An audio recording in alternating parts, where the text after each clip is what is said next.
మా అక్క కొడుకు, మా మేనల్లుడు. తనకి చిన్నప్పటి నుంచి చదువు ఫస్ట్ స్టాండర్డ్ నుంచి ఆర్మీ ఉద్యోగం వచ్చేంత వరకు మేము బాగా సహకరించాము. తను జమ్మూ కాశ్మీర్ బార్డర్లో ఉద్యోగం చేస్తున్నాడు.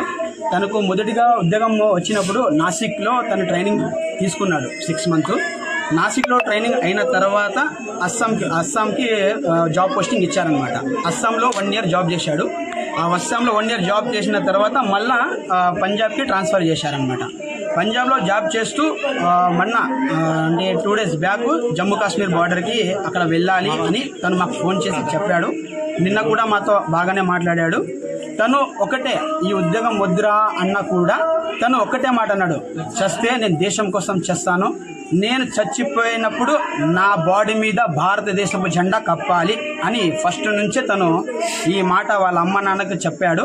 వాళ్ళ అమ్మ వాళ్ళ నాన్న ఎంత ఫోకస్ చేసినా ఈ ఉద్యోగం వద్దురా, మనకి ఏదో కూలీ నాలి చేసుకొని బతుకుందాము అని అన్నారు. మా అక్క మా మావ ఒక చిన్న బీద ఫ్యామిలీ సార్. వాళ్ళు కూలీ నాలి చేసుకునే వాళ్ళు. అలాంటి కొడుకు ఒక ఉద్యోగంలో వెళ్ళి వాళ్ళని బాగా చూసుకునే వాళ్ళు ఒక కొడుకు ఉద్యోగంలో ఉండి వాళ్ళను చూస్తూ సాక్కునేవాడు. అలాగే తను దేశం కోసం పోరాడి చనిపోయినందుకు చాలా సంతోషంగా ఆనందంగా ఉంది. కానీ ఒక చిన్న విషయము, తను ఎప్పుడు మేము మర్చిపోలేము. తను మా హృదయాల్లో ఎప్పటికీ ఉంటాడు.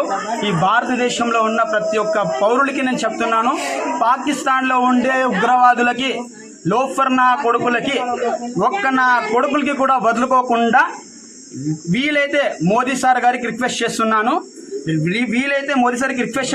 2 రోజుల్లోనే ఆ పాకిస్తాన్ మొత్తం సర్వనాశనం అయిపోవాలని నేను కోరుకుంటున్నాను. జై హింద్, జై భారత్.